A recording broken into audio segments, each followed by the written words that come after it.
Hey there, today I want to talk about if laying hens are profitable.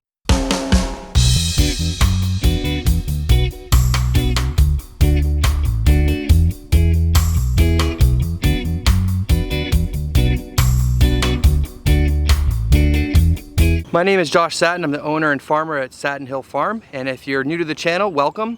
We do a lot of stuff about market gardening and about chickens and all sorts of stuff, but the information here is geared towards everyone from small farmers to homesteaders and some gardeners too. So if you're interested in that sort of thing, please hit the subscribe button. There'll be a lot of cool information on this channel. Anyways, today we're talking about laying hens and if they are profitable. And yes, they are profitable, but there are some things that you need to consider. So we need to make a few assumptions about this model before we get started, and there are lots of different variations of this, and everyone's context is different. This is what's going on in my area, in my farm, and with my context, and with my customers and my market here. So there's some things you can tweak in here, but I'm gonna go through some numbers and make sure that everyone's on the same page, and so you can see if it works or not for you. The one thing that I'm selling, my eggs here, is I'm calling them pasture raised. We have this area out here which we're developing into a pasture, and we rotationally graze our birds. Now everyone's model and setup is going to be a bit different, but this is how I'm marketing it, and this is how we're growing our chickens and how they're laying eggs and what they're eating. So one of the key things to our system here is having them out on pasture. Not only does that give us the highest quality eggs possible, but it's also a marketing term that we can use as well. So please keep that in mind. If you don't have a situation like this, you're going to be able to get a very different price, and depending on where you are also, you're going to get a very different price on your eggs. Man, it is just too hot in the sun. Let's go over in the shade to film the rest of this. But I wanted to start out in the pasture to show you that. All right, so like with all my videos, I always say there's lots of ways to do things. This is how I do them, but I want to share with you some information and why we actually do eggs. Now, there's another benefit besides the profit that we make off the eggs. Actually, there's a few benefits. One is we're rebuilding our soil by rotationally grazing them, and that's a whole nother thing. And I'm gonna talk briefly about the coop and stuff here, but if you haven't seen I have a video all about that. I'll put a link up there. It's all about the coop and the guard goose and all this stuff here, so you guys can see more about that. But let's talk first about what kind of gear you need. I'd say there's definitely an initial investment if you're gonna be getting into a laying hen operation. You need some sort of coop, and I use the Justin Rhodes Chickshaw, which is a mobile coop, and I use the portable electric fencing from Premier One, and in that other video there's links to all that stuff. But yeah, so there's initial cost. I'd say for gear it's probably about $1,000 between the mobile coop, the electric fence, the energizer, a couple of feed bowls, and a waterer. And then I'm not going to consider the cost of the chickens necessarily, because what I found is that, you know, you can either buy chicks and you can raise them up yourself, and there's a significant time and money cost there because you have to pay for the feed to raise them.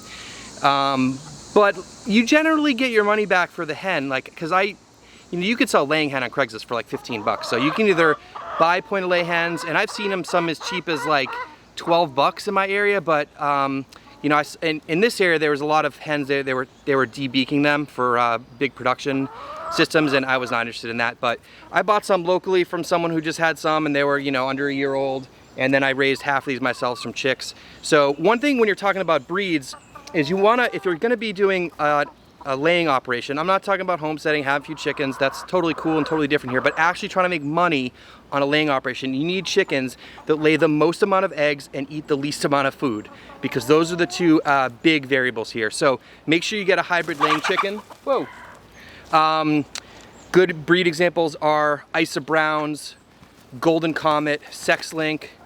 There's all the different breeders have slightly different names for the same sort of chicken.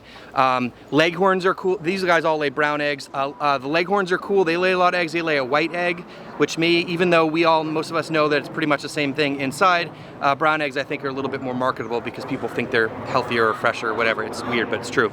So I don't really consider the cost of the chickens, but you know, let's say, you know, you want to I'm going to do this model on 50 chickens. We have just under 50 chickens, but you know, for 50 chickens, $15 a piece, you're talking about $750. So, you know, it's under $2,000 to get started. But you don't have to start with all the hens right away, and you should in fact start with less, build up your customer base, and then add on more chickens as you go along, because then you'll be having income to buy more chickens. So that's another good way you can get started.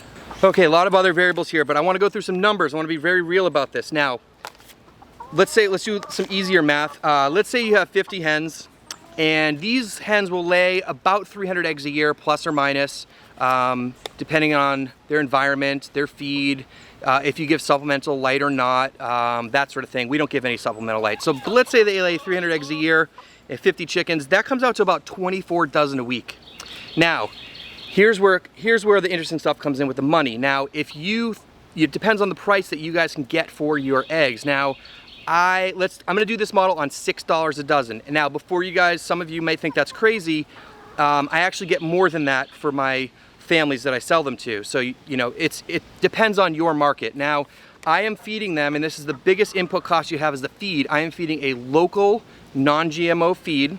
It is made in North Carolina, and I go directly to the farm that produces most of the products, and they mill it, and I get it the day after they mill it. So it is a really premium feed that I feed them.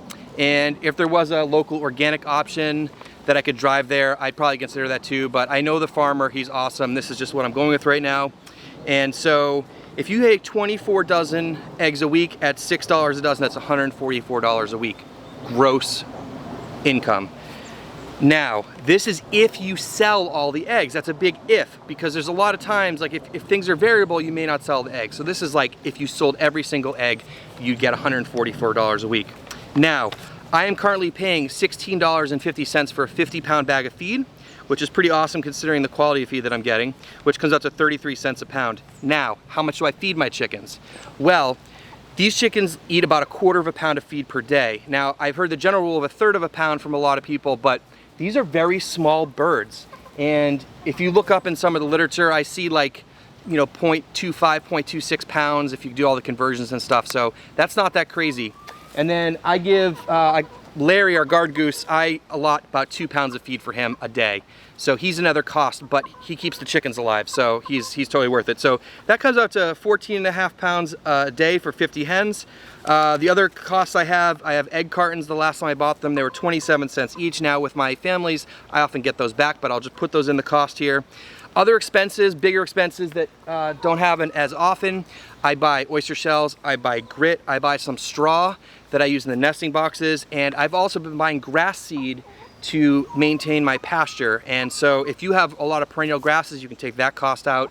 If you have hay around, you can take that cost out. If you want to collect your own grit, you could take that cost out.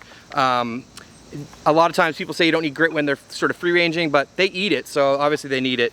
So that comes out to, when I did my quick math here, about $3 a week in other costs that go into that. With $6 a dozen, 24 dozen eggs, with all those costs, I come out to about $101 net per week on 50 hens. So is that a lot of money? Not really. I don't have to work that much to do this though. All right, so it's a big if you sell all the eggs. For me, I don't have to do any additional marketing necessarily because I'm selling them to my families that are already getting boxes from me. So for me, it's a great add-on product. And I think a lot of times it actually will help me sell my veggie boxes because they know they can get fresh eggs. So it kind of works together. So you have to think about how you're gonna sell them. Now, if you don't have a sales outlet, then this doesn't make any sense. You have to be able to sell the eggs. So keep that in mind. So depending on your market, you need to know your customers and if they're willing to pay that much money. Now, the last time I went to Whole Foods to check on egg prices in this area, it was for pasture-raised chickens, it was $6 a dozen, $6.50 for non-GMO, and $7 for organic. So if you're in that $6 to $7 range, I think that's pretty cool, but you have to make sure that people are actually buying it.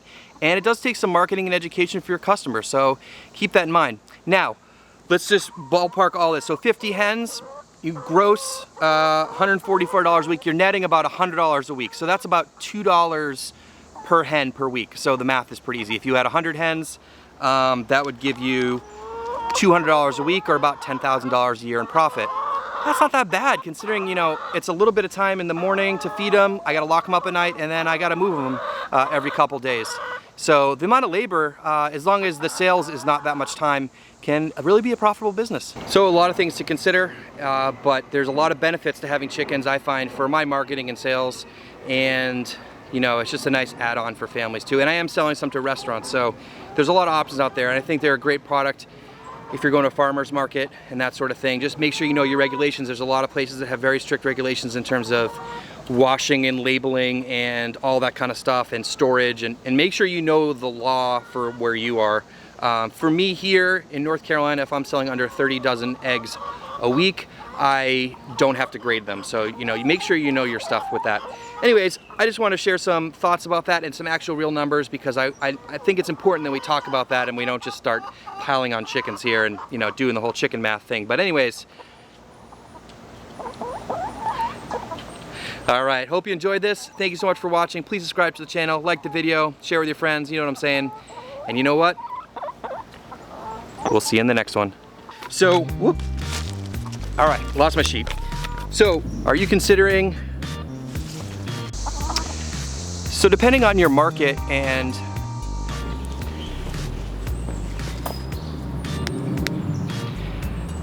first of all, we gotta make a few assumptions with this model, and there are a million variations of